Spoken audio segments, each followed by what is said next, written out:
오늘 하나님께서 우리에게 주신 말씀은 여호수아 7장 1절에서 15절까지의 말씀입니다. 제가 가진 구약성경은 328면점에 있습니다. 네, 말씀을 찾으신 줄 알고 1장에서 15절까지 말씀 같이 합독하겠습니다. 이스라엘 자손들이 온전히 바친 물건으로 말미암아 범죄하였으니 이는 유다 지파 세라의 정손 삽디의 손자 갈미의 아들 아간이 온전히 바친 물건을 가졌습니다. 여호와께서 이스라엘 자손에게 진노하시니라.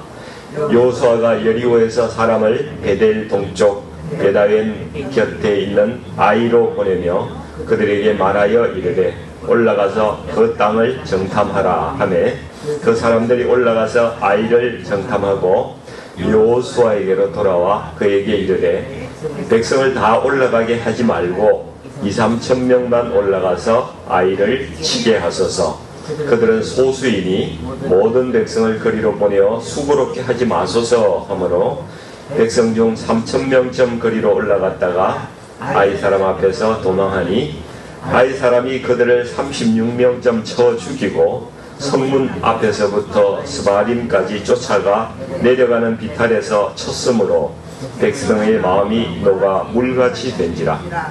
여호수아가 옷을 찢고 이스라엘 장로들과 함께 여호와의 궤 앞에서 땅에 엎드려 머리에 티끌을 뒤집어 쓰고 저물도록 있다가 이르되 슬프도소이다. 주 여호와여 어찌하여 이 백성을 인도하여 요단을 건너게 하시고 우리를 아모리 사람의 손에 넘겨 멸망시키려 하셨나이까. 우리가 요단 저쪽을 만족하게 여겨 거주하였다면 좋을 뻔하였나이다. 주여 이스라엘이 그의 원수들 앞에서 돌아섰으니 내가 무슨 말을 하오리이까. 가나안 사람과 이 땅의 모든 사람들이 듣고 우리를 둘러싸고 우리 이름을 세상에서 끊으리니 주의 크신 이름을 위하여 어떻게 하시려 하나이까 하니 여호와께서 여호수아에게 이르시되 일어나라. 어찌하여 이렇게 엎드렸느냐. 이스라엘이 범죄하여 내가 그들에게 명령한 나의 언약을 어겼으며 또한 그들이 온전히 바친 물건을 가져가고 도둑질하며 속이고 그것을 그들의 물건들 가운데에 두었느니라. 그러므로 이스라엘 자손들이 그들의 원수 앞에서 능히 맞서지 못하고 그 앞에서 돌아섰나니 이는 그들도 온전히 바친 것이 됨이라. 그 온전히 바친 물건을 너희 중에서 멸하지 아니하면 내가 다시는 너희와 함께 있지 아니하리라. 너는 일어나서 백성을 거룩하게 하여 이르기를 너희는 내 일을 위하여 스스로 거룩하게 하라. 이스라엘 하나님 여호와의 말씀에 이스라엘아 너희 가운데서 온전히 바친 물건이 있나니 너희가 그 온전히 바친 물건을 너희 가운데서 제하기까지는 내 원수들 앞에 능히 맞서지 못하리라. 너희는 아침에 너희의 지파대로 가까이 나아오라. 여호와께 뽑히는 그 지파는 그 족속대로 가까이 나아올 것이요 여호와께 뽑히는 족속은 그 가족대로 가까이 나아올 것이요 여호와께 뽑히는 그 가족은 그 남자들이 가까이 나아올 것이며 온전히 바친 물건을 가진 자로 뽑힌 자를 불사르되 그와 그의 모든 소유를 그리하라. 이는 여호와의 언약을 어기고 이스라엘 가운데서 망령된 일을 행하였음이라 하셨다 하라. 아멘. 네, 좀 긴 말씀이었는데요. 오늘 이 말씀으로 하나님께 온전히 바쳐야 하는 것은 무엇일까요? 이런 제목으로 말씀을 좀 나누기를 원합니다. 한국의 최광 목사님이라고 계세요. 이분은 중국 현지에 나가서 탈북민들을 대상으로 성경을 가르치신 분이십니다. 탈북한 사람들을 붙잡고 집에서 합숙도 시키면서 성경 백독시키고 하루에 3시간씩 기도하게 하고 성경 1000구절 암송을 목표로 해서 단기간에 이 탈북한 사람들을 북한 전도의 그 용사로 만들어내는 그런 훈련을 시키시던 분이에요. 그래서 이분이 정말 북한 선교에 한 획을 그으신 그러한 분이십니다. 지금 한국에서 열방선교회라는 선교를 이끌고 계신데요. 지금 한국에 와서 북한 탈북민으로서 목회자가 된 분들 중에는 대부분은 이분의 성경 통독학교를 거친 분입니다. 그래서 말씀에 바르게 서고 얼마나 능력 있게 사역하시는 분들인지 모릅니다. 이분들 중에 김성근 목사님이라고 또 계세요.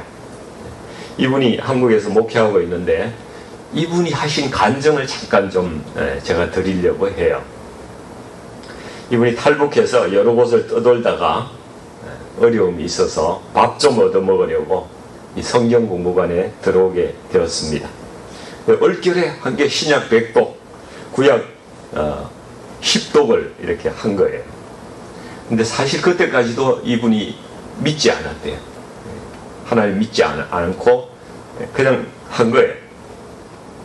믿지 않지만은 믿는 체 하고 열심인 체 하니까 한 10명 정도 반을 이렇게 맡겨가지고 같이 하게끔 하고 그 가운데서 설교도 하고 기도도 했다는 거예요. 그리고 팀에 대한 그 생활비를 이 최강 목사님이 이렇게 한국에서 오는 선교비를 이제 나눠주는 거죠.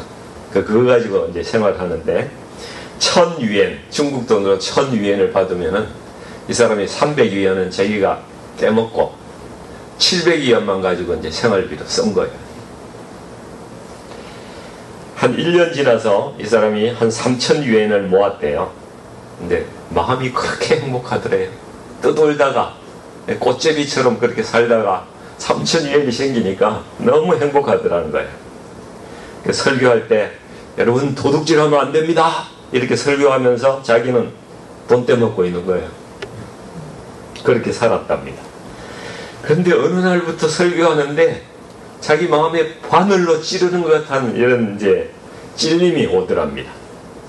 야, 이 도둑놈아! 이런 소리가 막 자기 내면에서 들리기 시작하는 겁니다. 계속 그러니까 너무 괴로우니까 요게 양심이라는 건가 보다 이래 싶어가지고 1000원 받으면은 지가 가지고 있던 돈 중에서 100원을 더 얹어가지고 1100원을 생활비로 이제 쓰는 방법으로 그걸 이제 캄프라치를 한번 해보려고 그렇게 해서 돈을 흘려보냈는데 마음이 조금 편해지는가 싶더니만은 속에서 이제 다른 소리가 올라오더랍니다. 너 도둑질한 걸 공개해라. 공개해라. 사람들 앞에.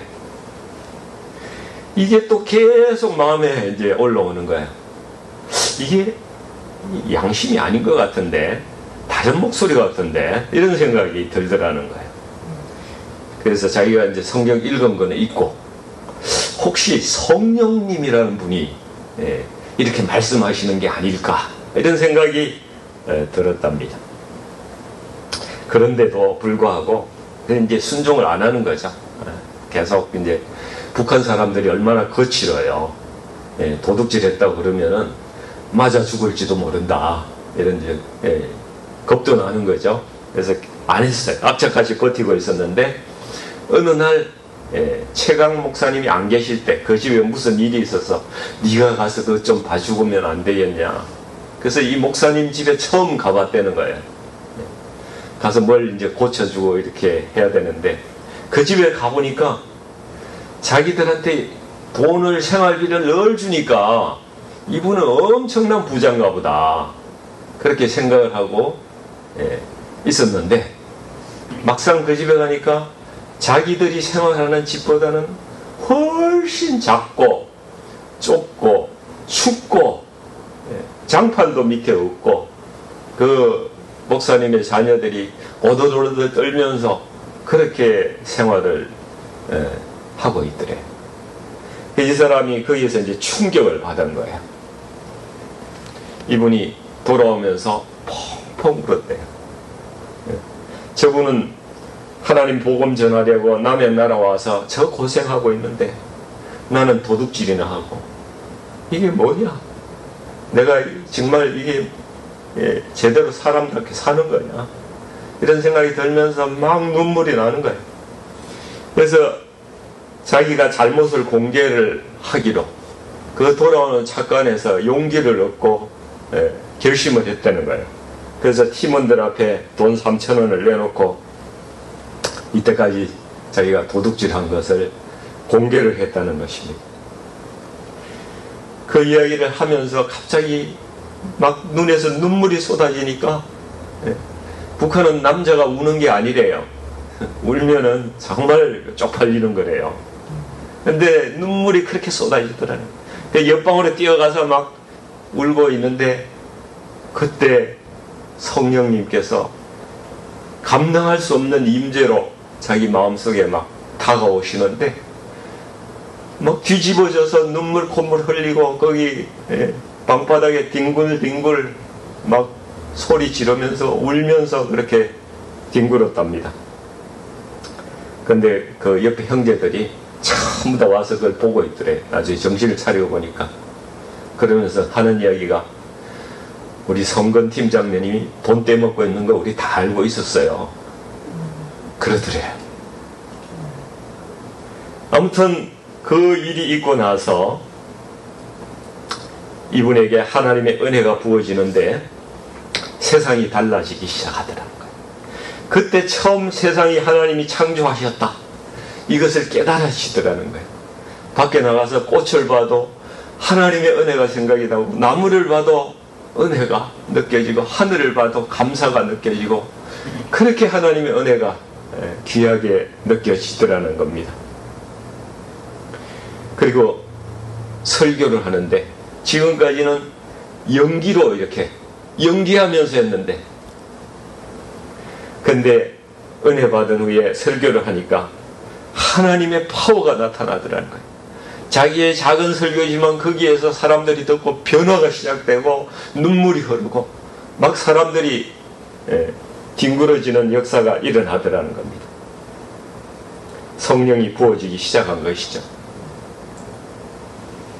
우리 사랑하는 성도님들, 우리가요 하나님 앞에 감추인 죄가 있으면은, 감추고 있으면은 하나님이 역사하고 싶어도 역사하지 못한다는 거예요. 그러니까 그 죄가 먼저 해결되고, 우리 마음 가운데 죄도 있잖아요. 허물도 있잖아요. 우리가 다른 사람에게 받은 상처도 있고 준 상처도 있고, 또 어떤 뭐 중독 같은 거라든지 나쁜 습관이라든지 여러 가지 하나님께서 좋아하지 않으시는, 기뻐하지 않으시는 그러한 것들이 우리 마음 가운데 있으면 우리의 자유가 다 사라져 버리는 거예요. 하나님과 교통이 안 되는 거예요. 그런 것이 있으면은 자유함이 없습니다.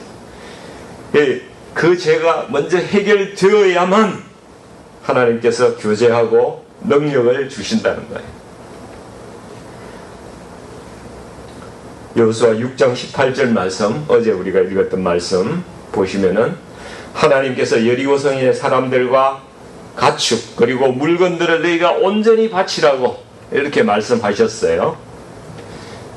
근데 누가 그 바친 것을 취하면은 이스라엘 진영으로 바치는 것이 되어서 너희가 고통을 받게 될 거라고 하나님께서 경고를 미리 해주셨습니다.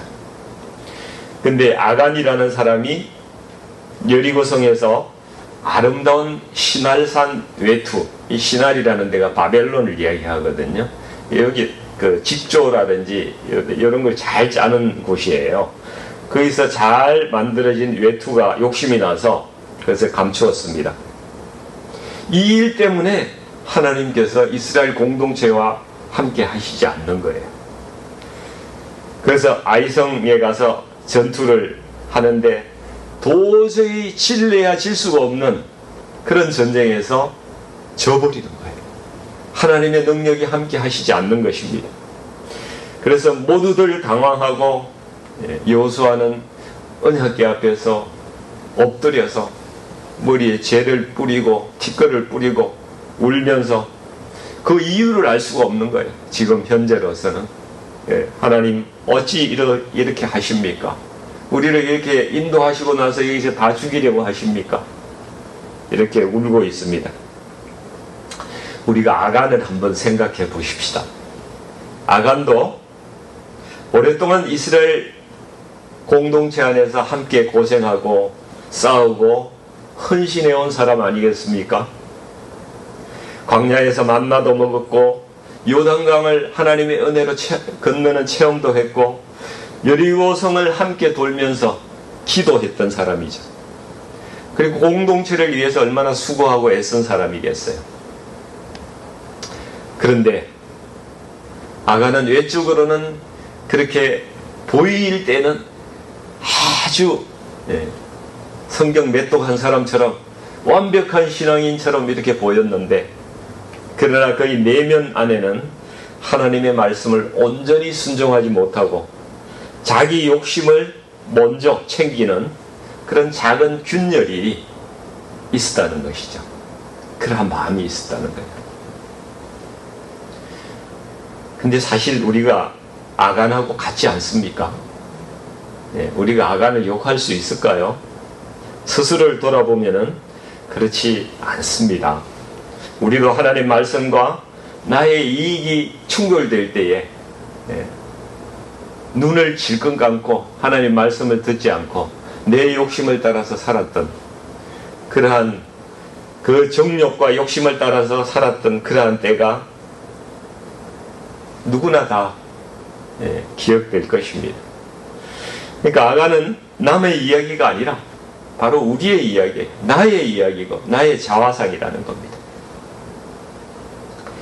아마도 아간은 이렇게 생각했을 수가 있을 것입니다. 내가 하나님께 충성한 것이 얼만데, 어떻게 헌신했는데 하나님도 이 정도는 이해해 주시지 않을까. 그렇게 자기 행동을 합리화하고 싶은 그런 마음도 있을 수 있다는 거죠. 우리도 그렇잖아요. 하나님 이 정도는 이해하시지 않겠나. 그러나 아주 작은 일에 우리가 하나님께 불순종하는 것이요, 하나님의 거룩을 내 삶의 전부에서 빼앗아간다는 사실을 우리는 알아야 됩니다. 성경의 아간 사건을 우리에게 보여주시는 이유는 우리에게 더 늦기 전에 내 안에 있는 탐심, 나 혼자 감추고 있는 비밀스러운 죄악, 허물, 자기 죄를 합리화하려는 그 마음을 네가 드러내고 회개해라. 그걸 말씀해 주시는 거예요. 아간은 나보다 믿음이 약한 어떤 다른 형제 이야기가 아니고 언제든지 넘어질 수 있는 내 안의 연약함을 보여주는 그런 그림자라는 것입니다. 오늘 본문 13절을 우리 같이 한번 읽어보려고 합니다. 본문 13절 말씀 같이 합독하겠습니다. 너는 일어나서 백성을 거룩하게 하여 이르기를 너희는 내일을 위하여 스스로 거룩하게 하라. 이스라엘 하나님 여호와의 말씀에 이스라엘아 너희 가운데 온전히 바친 물건이 있나니 너희가 그 온전히 바친 물건을 너희 가운데서 제하기까지는 내 원수들 앞에 능히 맞서지 못하리라. 여러분, 온전히 바친 물건이 그것을 취하면, 너희가 취하면은 하나님이 함께 하시지 않고 그거 없애기 전에는 네가 원수들 앞에 능히 맞서지 못한다고 그렇게 말씀하고 계세요. 온전히 바친 물건은 하나님께 속한 것이죠. 그런 의미입니다. 여리고 사람들과 가축과 그리고 그를 통해서 얻은 전리품, 이런 거는 하나님의 심판의 대상이라는 거예요. 다 멸하라고 말씀하신 것입니다. 아간이 그런데 그것을 자기가 취한 것은 하나님이 거기에 멸하시기로 한 그 심판이 자기에게 임하게 되는 그러한 결과를 가져오게 된 것이죠. 그런데 여러분, 한번 생각해 보십시오. 정말 중요한 것은 하나님께 바쳐서 하나님께 드려서 없애야 될 것이 무엇일까요? 우리 삶에서 그것은 우리의 죄악이라는 거예요. 우리의 죄를 하나님 앞에 온전히 바쳐야 된다는 것입니다. 만약 우리가 우리의 죄를 조금이라도 내 안에 남겨두거나 숨겨두거나 내가 이 정도는 내가 매니징할 수 있고 관리할 수 있다고 생각하는 순간에 하나님은 더 이상 우리와 함께 하지 아니하신다는 겁니다. 우리와 함께 능력도 발휘하시지 않고 우리를 오히려 멸하신다는 겁니다. 그리고 이 세상에 살아가면서 어떠한 영적 승리도 우리가 할 수 없다는 사실이죠. 죄를 마음에 숨기고 있으면 아간이 외투를 자기 장막 밑에 숨기고 있듯이, 파묻고 숨기고 있듯이 죄를 우리 마음 가운데 품고 숨기고 있다면 그 죄책감, 정죄감이 내 안에서 역사해요. 너 도둑놈이 무슨 짓을 한다고? 네가 무슨 목사를 해? 네가 무슨 장로를 해? 네가 무슨 권사를 해? 이런 소리가 내 안에서 들려오기 시작하는 겁니다. 자유를 잃어버리는 거예요. 하나님의 능력이 나와 같이 하지 않는다는 것입니다. 우리의 영적 능력을 묶어버립니다. 그럼 아간처럼 하나님의 심판이 나에게 임하게 되는 것이죠. 죄는 인간이 보관하면 죽음이 옵니다. 그러나 그것을 하나님께 넘기면 생명이 오게 되어 있습니다. 죄는 우리 것이 아니라 누구에게 드려야 돼요? 하나님께 올려드려야 되는데, 하나님께 온전히 바쳐야 되는데, 십자가에 주님께 온전히 드려서 그 죄가 처리되어야 될 대상이라는 것입니다. 여러분, 아직 예수님께 온전히 넘겨드리지 않은 죄가 있습니까? 내 안에 그런 죄가 있습니까? 아간도 조금 숨겼어요. 조금하는 거 숨겼어요. 우리도 종종 이 정도는 괜찮겠지, 나중에 고치지, 나중에 회개하고 나중에 고치지, 이런 생각할 수 있습니다. 그러나 오늘 성경 말씀은 단호하게 우리에게 말씀하고 있습니다. 죄는 조금만 숨겨도 공동체 전체가 하나님 역사하지 않으신다는 것. 공동체도 망하고 내 삶 전체를 망가뜨리는 것입니다. 모든 죄는 예수님께 온전히 바쳐져야 한다고. 성도님들, 우리의 아주 작은 죄악까지도 예수님께 다 십자가에 올려드려야 된다는 것입니다. 나의 부끄러운 죄, 내가 가진 중독, 나쁜 습관, 남을 헐뜯는 나의 혀의 못된 습성들, 내가 감추어둔 모든 죄악들, 아주 작은 죄악까지도 내가 가지고 내가 알아서 관리하고 내가 처리하려고 하지 말고, 주님, 나의 죄를 받아주옵소서. 저희 죄를 이 시간 고백합니다. 낱낱이 다 올려드려야 된다는 것입니다. 이것을 위해서 예수님께서 십자가에 못 박히셨기 때문에 그렇습니다. 그래야 우리의 영혼이 비로소 살아나게 되고 우리의 자유가 있게 되고, 우리가 무슨 일을 하더라도 하나님께서 역사하신다는 사실이죠. 오늘 우리가 같이 기도하기를 원하는데요, 우리의 작은 죄, 작은 다른 사람에 대한 눈흘김 하나까지도 우리가 모두 예수님께 완전히 올려드리고 회개하고 그렇게 십자가 앞으로 나아가기를 원합니다. 우리 이 시간 같이 마음을 모으고, 성령님, 이 시간 저에게 임재하여 주옵소서. 우리를 불쌍히 여겨 주시옵소서. 내게 있는 큰 죄, 작은 죄, 미움과 시기와 질투와 섭섭함과 내 안에 있는 상처들 모두 주님께 고백하기 원합니다. 죄와 분노와 상처와 중독, 이런 것들 내가 가지고 있으면 내가 죽습니다. 예수님이 다 가져가시면 내가 삽니다. 주님, 나의 죄와 허물을 다 가져가시고 이 시간 나의 죄악을 온전히 씻어주시옵소서. 이 시간 같이 기도하기 원합니다. 우리 통성으로, 우리 기도하고 이렇게 할 것 없이 우리 같이 통성으로 기도하고 계속 한번 기도해 보겠습니다. 이 시간 우리 이런 마음 가지고 주님 주신 마음으로 우리 같이 기도합니다. 주님, 주여, 우리의 죄악을 주님께 고백합니다. 아버지 하나님, 낱낱이 고백합니다. 우리에게 아간과 같이 아버지 하나님 감춰오던 죄악들이 있습니다. 아버지, 그동안 부끄러워서 차마 고백할 수 없었던 죄악들이 있습니다. 남이 알까봐 전전긍긍하고 그렇게 살아왔던 죄악들이 있습니다. 아버지, 도둑질한 것들이 있습니다. 돈을 떼어먹은 것들이 있습니다. 남을 속였던 것들이 있습니다. 부모 형제를 함부로 대했던 그러한 죄악도 있습니다. 아버지, 제 가운데 음란한 짓을 했던 죄악들이 있습니다. 간음한 죄악들이 있습니다. 입술로 지은 죄악이 있습니다. 험담하고 비난하고 중상하고 모략했던 그러한 입술의 죄악들이 있습니다. 마음의 죄악들이 있습니다. 시기하고 질투했던 죄악들이 있습니다.